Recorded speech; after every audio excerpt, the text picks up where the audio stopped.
Hello class 9, আশা করছি তোমরা সব ভালো আছো। আজকে তোমাদের তৃতীয় পর্যায়ক্রমিক মূল্যায়ন ভূগোল বিষয়ে মান 3 এর সাজেশন নিয়ে চলে এসেছি বাছাই করা, যা তোমাদের 2025 এবছর পরীক্ষার জন্য খুবই স্পেশাল আর খুবই গুরুত্বপূর্ণ প্রশ্নগুলি, একদম মিস করবে না। আর ভিডিওটি স্কিপ করে দেখো না, কারণ ভিডিওর মাধ্যমে এমন কিছু সাজেশন দিয়ে দেবো যা পরীক্ষায় পড়বে হুবহু।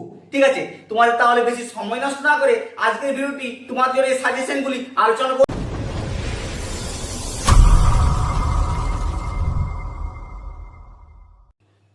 ভিডিওটি শুরু করার আগে তোমাদের ছোট্ট একটা নোট, তুমি যদি আমার চ্যানেলে নতুন হয়ে থাকো তাহলে সাবস্ক্রাইব করে দিও, আর সাজেশনগুলো যদি ভালো লাগে বন্ধুদেরকে শেয়ার করে জানিয়ে দাও। দেখো তাহলে নবম শ্রেণী তৃতীয় পর্যায়ক্রমিক মূল্যায়ন ভূগোল বিষয়ের সাজেশনগুলি, যা প্রশ্নমান 3, প্রতিটি এখানে প্রশ্নের মান হচ্ছে 3।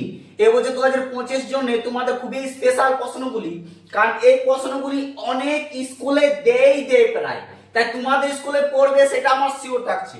ঠিক আছে, দেখো প্রথম কি আছে, আবহাওয়িকা ও ক্ষয়বিবরণের মধ্যে 3টি পার্থক্য লেখো। এটি অনেক সময় অনেক স্কুলে দেয়। ঠিক আছে, 2 নম্বর হচ্ছে দুর্যোগ ও বিপর্যয়ের মধ্যে 3টি পার্থক্য লেখো।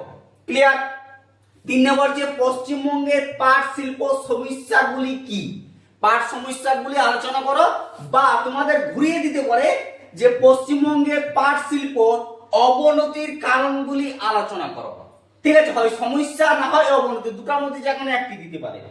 4 নম্বর হচ্ছে ভূমিকম্পের 3টি বৈশিষ্ট্য লেখো বা 3টি কারণ লেখো, যে কোনো ভাবে ঘুরিয়ে দিতে পারে।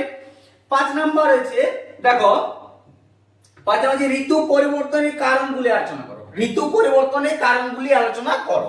ঠিক আছে, 6 নম্বর হচ্ছে জিপিএস এর মাধ্যমে কি কি জানা যায় বা এর ব্যবহার বা বৈশিষ্ট্য, যে কোনো হিসাবে তোমাদের ঘুরিয়ে দিতে পারে। ঠিক আছে, 2000 এবার 7 একটা দেখো, আবহাওয়িকারে যে কোনো 3টি ফলাফল উল্লেখ করো, যে কোনো 3টি ফলাফল উল্লেখ করো। 8 নম্বর হচ্ছে উষা ও গোধূলি বলতে কি বোঝো। ক্লিয়ার? বা উষা বা গোধূলির মধ্যে পার্থক্য দিয়ে দিতে পারে। ঠিক আছে, পার্থক্য তোমাদের দিয়ে দিতে পারে। 9 নম্বর হচ্ছে অপ্রচলিত শক্তির ব্যবহারে 3টি সুবিধা রাখো বা অসুবিধা।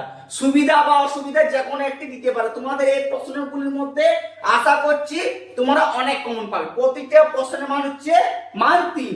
ঠিক আছে, এটা দেখে রাখো।